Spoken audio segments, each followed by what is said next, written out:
Olá, amigos e irmãos, como vocês estão? A lição que nós vamos lecionar hoje das revistas Lições Bíblicas do quarto trimestre de 2022, tá?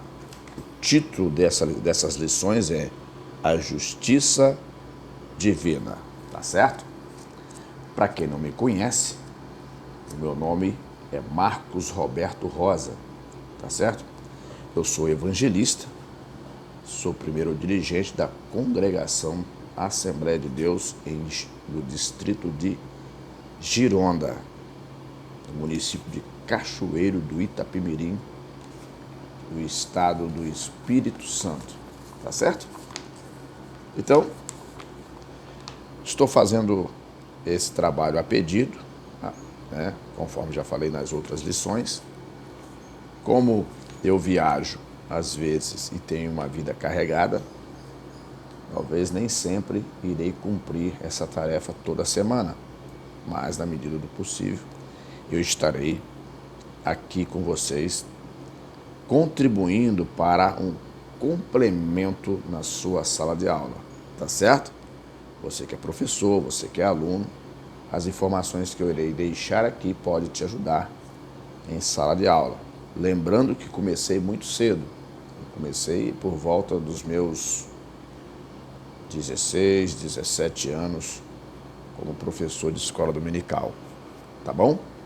Meu pastor presidente, eu sou do Ministério IEAD, cuja sede é no distrito de Itaoca-Pedra. Essa igreja tem uma história muito bonita. E o pastor presidente hoje é o pastor Haroldo Pascoal, tá? Esse é o segundo pastor presidente que eu tenho, pois o primeiro pastor presidente que eu tive chamava-se pastor Fernando Rocha de Souza, tá bom? Então, o título da lição de hoje, ele é O Bom Pastor e os Pastores Infiéis, certo? O ar-condicionado, eu estou num hotel. O Bom Pastor e os Pastores Infiéis, né? Deixa eu desligar o ar.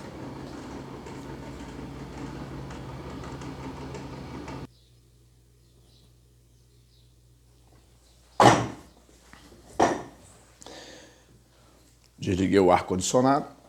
Conforme eu disse, eu estou viajando, estou num hotel aqui. Estou em Barra de São Francisco, estado do Espírito Santo. Então, eu já estou aqui há mais de 20 minutos tentando me localizar para gravar. Estou de viagem, por isso que eu disse que nem toda semana eu vou conseguir cumprir para trazer as lições conforme alguns pediram. Tá bom, meus queridos? O título é O Bom Pastor e os Pastores Infiéis. Tá, eu vou só fazer um resumo da lição, não vou expor lá toda por causa do tempo. Ó, pelo título você já sabe que você vai conseguir diferenciar um pastor, seu comportamento, sua forma de agir, o que ele realmente quer com a igreja, quer com você que é membro, e você que é liderado. O que o bom pastor quer de nós? Qual a missão que ele quer que façamos? O que ele quer que produzamos ao encontrar com ele? Depois que encontrarmos com ele, depois que estivermos sob os cuidados dele, o que devemos fazer? O que ele quer que façamos? Certo? Mas tem outros, né, que não está nem aí, nem um pouco se importando se você vai ser salvo, com a sua saúde espiritual, mental, conjugal, familiar, projetos, profissão, carreira, negócios. Não está nem aí, tá? Ele não está nem aí. Então, o bom pastor, ele quer cuidar da sua vida como um todo. tá? Em todas as áreas da sua vida. E a máxima do que pode acontecer na nossa vida, né, é a salvação. Eu acredito que de todas as propostas de Deus, de tudo aquilo que Deus deixou separado para nós, a salvação é a melhor delas. E eu digo aqui sem errar, que muitos filhos de Deus espalhados pelo mundo afora estão sendo enganados, induzidos a não acreditar que vamos para o céu. Estão vivendo uma vida totalmente fora dos padrões divinos. Ok? Bora lá. Isso porque o tipo de pastor que ele tem não o induz a acreditar na salvação e no juízo final e no céu.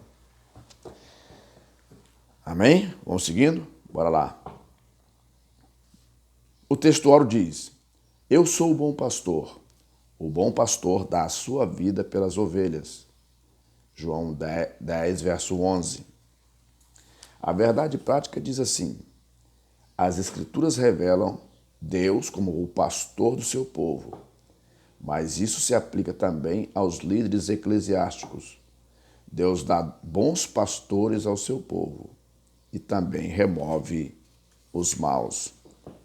Isto falo da verdade prática. Tá. Qual o objetivo dessa lição de hoje? Qual o objetivo? Vamos ser. Qual o objetivo?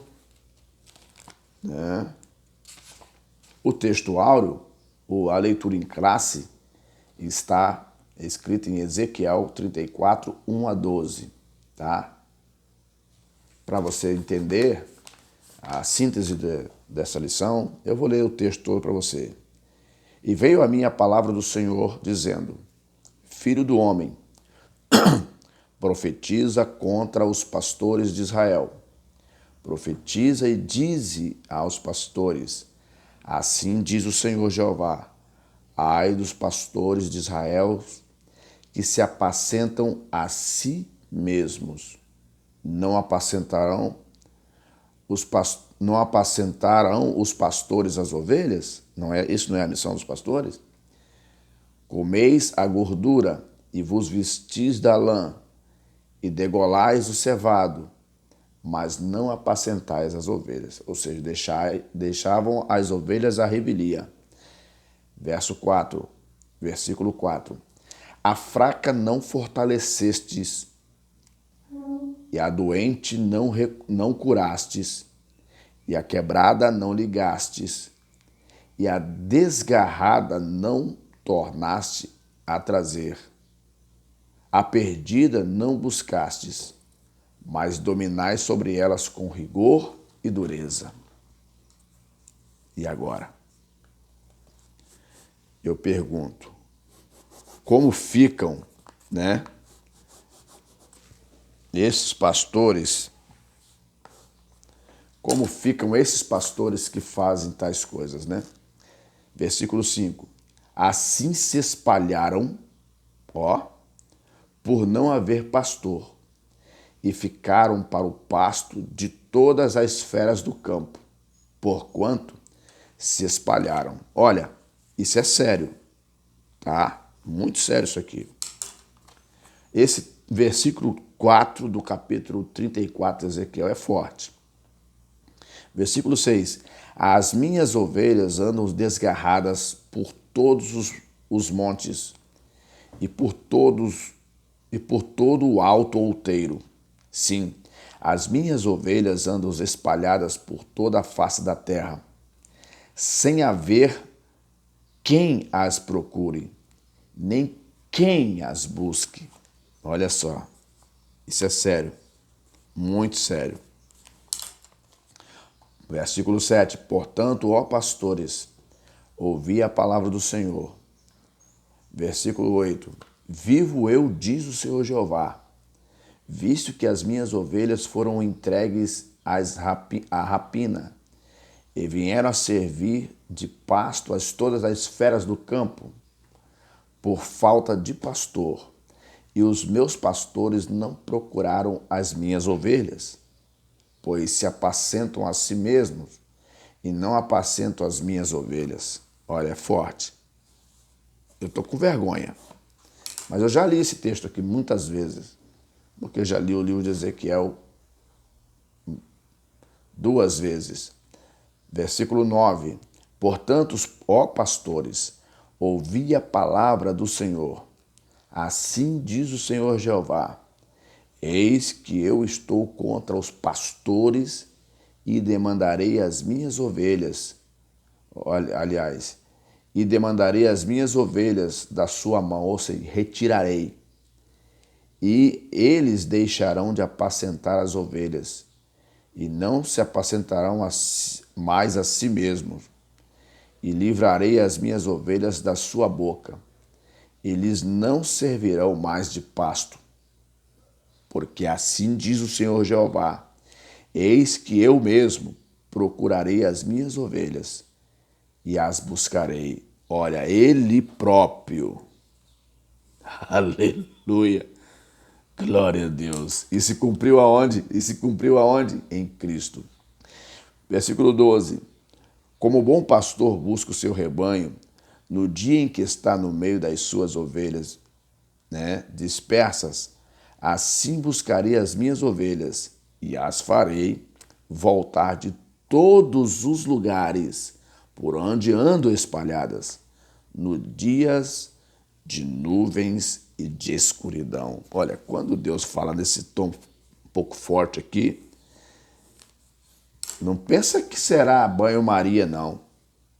No dias de nuvens de escuridão. Você não pensa que será banho-maria, não. Tem muita gente que acha que as coisas vão acontecer a banho-maria. Não é assim. Você está tratando, olha só, o ser humano está tratando com um Deus. E muitos cristãos, até partindo da liderança, descendo para os cristãos, muitos tratam Deus como se fosse um atendente de balcão. Mais nada. E se esquece que estão lidando com o Todo-Poderoso, Criador dos céus e da terra. Ele não tem pressa.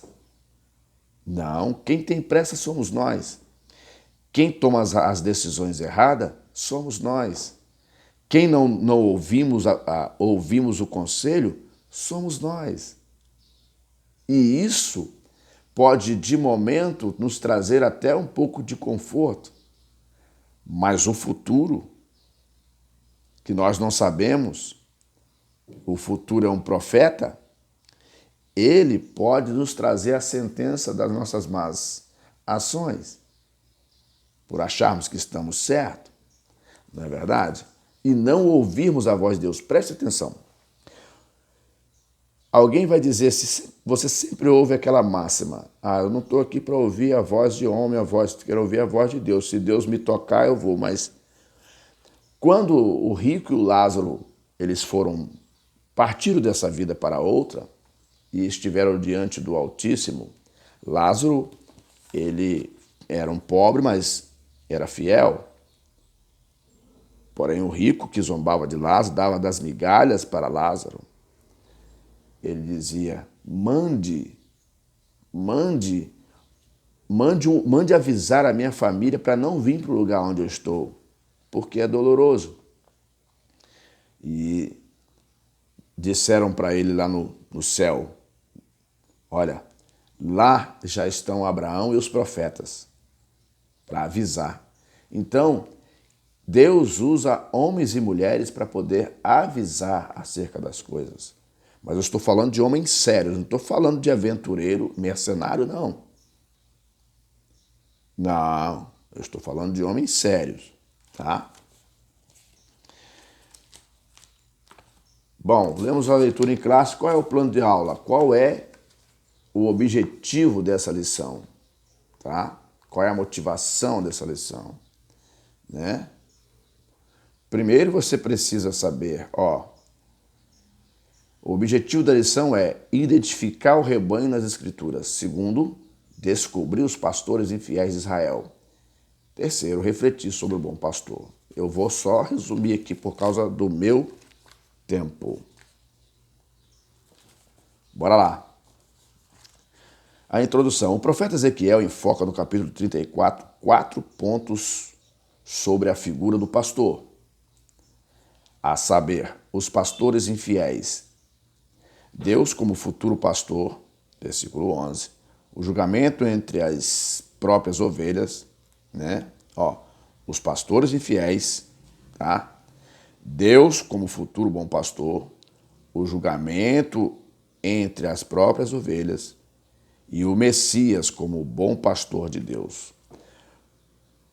Por limite de espaço, a presente lição não restringirá aos pastores infiéis e ao bom pastor. A presente lição se restringirá aos pastores infiéis e ao bom pastor. Se você ler o capítulo 11 de João, aliás, o capítulo 10 de João, tem ali o retrato do que nós estamos vivenciando no século atual. Mas esse comportamento que nós estamos assistindo não é da agora, não é novo. Aqui no tempo de Ezequiel, o povo estava no exílio e Deus estava chamando a atenção, mesmo no exílio, né? Então, o primeiro ponto diz sobre o rebanho. Primeiro é necessário identificar a ovelha no seu sentido literal, para compreender o sentido metafórico, tá? Isso pode explicar a razão da Bíblia nos comparar com ovelhas. O Salmo 23 apresenta um quadro perfeito dessa comparação. Primeiro, ovelha, primeiro item. A ovelha é fêmea, é a fêmea do carneiro. E o cordeiro é filho do carneiro até 1 ano. Das 74 vezes que o termo aparece no Novo Testamento, apenas uma vez é literal, João 2,14.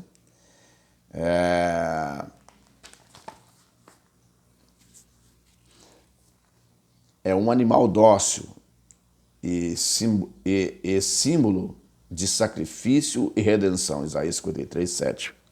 Atos 8:32. A natureza da ovelha e sua relação com o ser humano resulta em diversas figuras que ilustram o relacionamento entre Deus e o seu povo.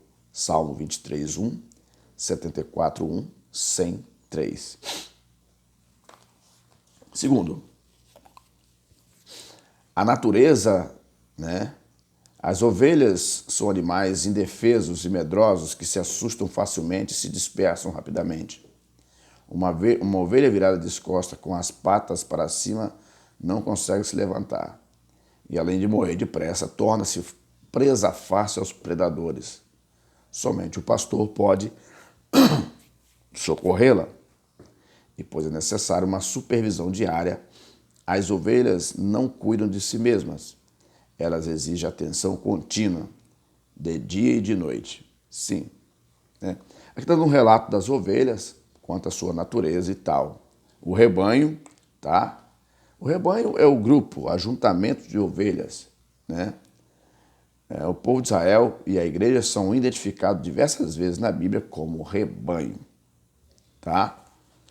No bom sentido, tá? No bom sentido. Os pastores. A palavra pastores de Israel, no contexto de Ezequiel, bem como no de Jeremias 23, 1-5, eu estou no 4º item, se refere aos governantes, tá? Aqui já, como está tratando de Israel, eram os seus governantes que eram pastores da nação, né? O sistema político na antiguidade de Israel era teocrático e não era possível separar o civil do religioso, diferentemente do que acontece nos estados laicos na atualidade. É importante entender essa diferença, pois diversas vezes adeptos de grupos religiosos estranhos ao cristianismo bíblico usam essa passagem bíblica para atacar os nossos líderes. Trata-se de críticas rasteiras com o único objetivo: desqualificar a nossa doutrina e os nossos pastores. Olha, existe uma guerra atualmente, uma guerra de interpretação atualmente no Brasil, da nossa nação, a respeito disso, tá? Quanto à interpretação, ao achar que a igreja e tudo mais está interferindo nas coisas do Estado. Ponto. Isso aí você visualiza nas notícias e nas narrativas das pessoas. E temos que tomar muito cuidado com isso, para nós não sermos enganados, né? Tá, eu vou me acelerar. Segundo ponto, sobre os pastores infiéis, né? Eu li o texto, tá? Eu prefiro voltar no texto, eu não vou ler aqui o texto da lição, tá? Os pastores, se você voltar lá na leitura bíblica em classe, o que estava acontecendo no versículo 4? Verso 3, comeis a gordura e vos vestis da lã, e degolais o cevado, mas não apacentai as ovelhas. Ou seja, enquanto a casa real estava abastecida, bem alimentados, bonitos, viçosos, o restante da população estava à deriva, à revelia, no esquecimento. Hoje, em muitos países, devido aos avanços, às conquistas das pessoas, o tratamento entre governos e cidadãos mudaram muito, mas ainda há lugares que as pessoas sofrem de repressões terríveis, né? Enquanto a classe que governa, ela está bem alimentada e reprime quem fala contra, né? Ainda tem. A fraca não fortaleceste, é sério. A doente não curastes, né? E a quebrada não ligastes, a desgarrada não tornaste a trazer de volta, né? E a perdida não buscastes, mas dominais sobre elas com rigor. Deus estava cobrando, através do profeta Ezequiel, uma postura melhor com as pessoas. Por quê? Isso tanto em termos de país e governança, tanto numa igreja. O apóstolo Pedro diz, né, lá na carta, não sei se é a primeira ou segunda carta de Pedro, diz que as ovelhas de Deus, a igreja de Deus, ela não é propriedade daquele que a lidera. Não é propriedade. Fala, ministre sobre a casa, sobre a igreja, né? Tá lá, ministre, não tendo como propriedade sua. Está na carta de Pedro. Então, quando nós estamos numa posição de liderança, nós não podemos se comportar como se fôssemos donos das pessoas. As pessoas têm que ter liberdade para sair de casa, trabalhar, buscar os seus sonhos. Os filhos dos crentes precisam estudar. O filho do crente não pode ser impedido de estudar, se formar em uma carreira e ser próspero. Porque muitos problemas são diminuídos na vida das pessoas quando elas são bem preparadas. Quando elas têm oportunidade de buscar os seus sonhos como pessoa.